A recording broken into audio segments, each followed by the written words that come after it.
नमस्कार, मैं जयंतिका त्रिपाठी। आप सुन रहे हैं न्यूज पॉडकास्ट।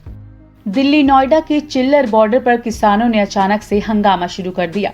नोएडा से दिल्ली जाने वाले रास्ते पर पिछले 10 दिन से किसान धरना प्रदर्शन कर रहे हैं, लेकिन आज अचानक उन्होंने दिल्ली से नोएडा आने वाले मार्ग पर हंगामा शुरू कर सड़क जाम कर दी, जिसके बाद दिल्ली पुलिस ने बैरिकेडिंग कर लगातार किसानों को दिल्ली आने के लिए रोकने का प्रयास किया। हालांकि प्रशासन की सख्ती के बाद किसान दिल्ली कूच नहीं कर पाए, लेकिन वहीं सड़क पर ही धरने पर बैठ गए। किसानों का कहना है कि कुछ किसान कासगंज और इटावा से नोएडा के चिल्लर बॉर्डर आ रहे थे, जिन्हें पुलिस ने रोक दिया। यही वजह है कि जब तक पुलिस किसानों को आने नहीं देगी, तब तक वो रास्ता जाम करके किसी को भी आगे जाने नहीं देंगे।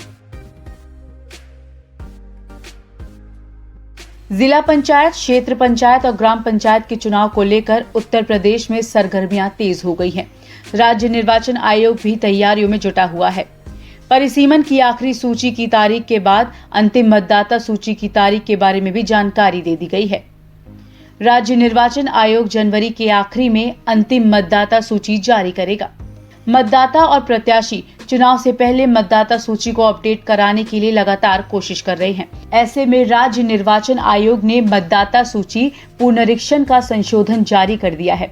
इसके मुताबिक 26 दिसंबर तक ड्राफ्ट नामावलियों की कंप्यूटराइज प्रति तैयार कर ली जाएगी। 27 दिसंबर को ड्राफ्ट मतदाता सूची का प्रकाशन किया जाएगा। वहीं 28 दिसंबर से 3 जनवरी तक ड्राफ्ट मतदाता सूची का निरीक्षण किया जाएगा। कोरोना वायरस के प्रकोप के चलते अभी तक चुनाव की तारीखों की घोषणा नहीं की गई है। प्रधानों और चुने गए प्रतिनिधियों का कार्यकाल खत्म होने वाला है, तो ऐसे में हो सकता है कि कार्यभार प्रशासनिक अधिकारियों को दे दिया जाए। उत्तर प्रदेश के मुख्यमंत्री योगी आदित्यनाथ ने कहा कि राज्य और केंद्र सरकार कोविड-19 के प्रसार को रोकने की कोशिश कर रही है और लोगों को इस महामारी के खिलाफ सभी एहतियात बरतना जारी रखना चाहिए।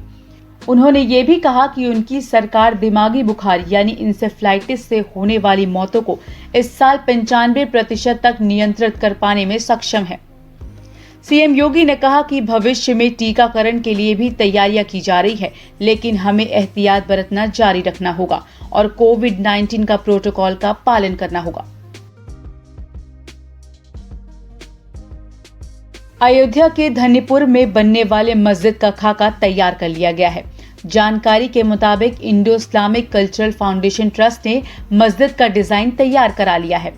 मस्जिद 2 मीनारों वाली अंडाकार आकार में होगी। इसके अलावा 2000 लोग परिसर में एक साथ नमाज अदा कर सकेंगे। आपको बता दें कि जामिया मिलिया इस्लामिया में आर्किटेक्चर विभाग के अध्यक्ष प्रोफेसर SM अख्तर को डिजाइन बनाने की जिम्मेदारी दी गई है। मस्जिद में रोशनी की व्यवस्था सौर ऊर्जा के माध्यम से होगी।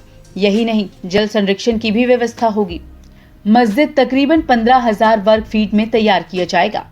मस्जिद की मीनारें सीधी न होकर हल्की गोलकार होंगी। सुप्रीम कोर्ट द्वारा दी गई इस जमीन पर मस्जिद के साथ अस्पताल, इंडो इस्लामिक रिसर्च सेंटर और कम्युनिटी किचन भी बनाया जाएगा। बता दें, सुन्नी वक्फ बोर्ड ने मस्जिद बनाने के लिए दी गई 5 एकड़ जमीन में एक मस्जिद, सांस्कृतिक और अनुसंधान केंद्र, सामुदायिक रसोई और एक अस्पताल, एक पुस्तकालय समेत जन उपयोगी केंद्र के निर्माण के लिए इंडो इस्लामिक कल्चरल फाउंडेशन नाम के एक न्यास बनाने की घोषणा 29 जुलाई को की थी। योगी सरकार आगरा के लोगों को मेट्रो रेल की सौगात देने जा रही है। प्रधानमंत्री नरेंद्र मोदी 7 दिसंबर को आगरा मेट्रो रेल परियोजना के निर्माण कार्य का शुभारंभ करेंगे। मुख्यमंत्री योगी आदित्यनाथ की मौजूदगी में पीएम मोदी योजना का वर्चुअल शुभारंभ करेंगे। सरकार की योजना के मुताबिक 2 साल बाद आगरा के लोग मेट्रो रेल की सवारी कर सकते हैं। योजना के पहले चरण को दिसंबर 2022 तक पूरा करने के लिए मुख्यमंत्री योगी आदित्यनाथ ने यूपीएमआरसी को खास तौर पर निर्देश दिए हैं। पीएसी की 15वीं बटालियन परेड ग्राउंड में होने वाले इस कार्यक्रम की तैयारियां पूरी कर ली गई हैं। मेट्रो रेल परियोजना निर्माण के शिलान्यास के मौके पर केंद्रीय आवास और शहरी कार्य मंत्री स्वतंत्र प्रभार हरदीप सिंह पुरी भी मौजूद रहेंगे। प्रयागराज में साल 2019 के कुंभ में 109 करोड़ रुपए के फर्जी बिल पेश करने पर टेंट सुविधा देने वाली कंपनी के खिलाफ केस दर्ज कर लिया गया है। नामी कंपनी लल्लू जी एंड सन समेत 11 लोगों के खिलाफ इस मामले में एफआईआर दाखिल की गई है। टेंट कंपनी के मालिक और उसके साझेदारों पर आरोप है कि उसने कूट रचिता दस्तावेज बनाकर फर्जी भुगतान के लिए कुंभ मेला अधिकारियों के नकली सिग्नेचर किए और बिल तैयार किए गए। इसके साथ ही अब लल्लू जी एंड सन्स 5 साल के लिए ब्लैक लिस्ट हो गई है। बता दें, करोड़ों रुपए के फर्जी भुगतान के लिए बिल और वाउचर लगाने के मामले में तत्कालीन अपर कुंभ मेला अधिकारी दयानंद प्रसाद ने दारागंज थाने में लल्लू जी एंड सन समेत 11 साझेदारों के खिलाफ तहरीर दी थी। इन सभी के खिलाफ धोखाधड़ी, कूटरचित दस्तावेज तैयार कर करोड़ों रुपए हड़पने की कोशिश करने का आरोप है। बुलंदशहर में बेसिक शिक्षा विभाग को स्कूलों में 4 और शिक्षक मिले जो फर्जी दस्तावेजों पर नौकरी कर रहे थे। चारों टीचर्स पर बीएसए ने कार्रवाई करते हुए उनकी सेवा समाप्त कर दी है। इसके साथ ही उन पर केस दर्ज कर सारी सैलरी रिकवर करने का आदेश दिया गया है। बुलंदशहर में बेसिक शिक्षा पार्षदीय स्कूलों में कस्तूरबा गांधी विद्यालय में फर्जी डॉक्यूमेंट बनाकर कुछ टीचर्स नौकरी करते पाए गए थे। शासन ने बीएसए को ऐसे नकली टीचरों पर कड़ी कार्रवाई करने के आदेश दिए। इसके बाद इन फर्जी टीचरों की शिकायत मिलने पर तत्काल एक्शन लिया गया।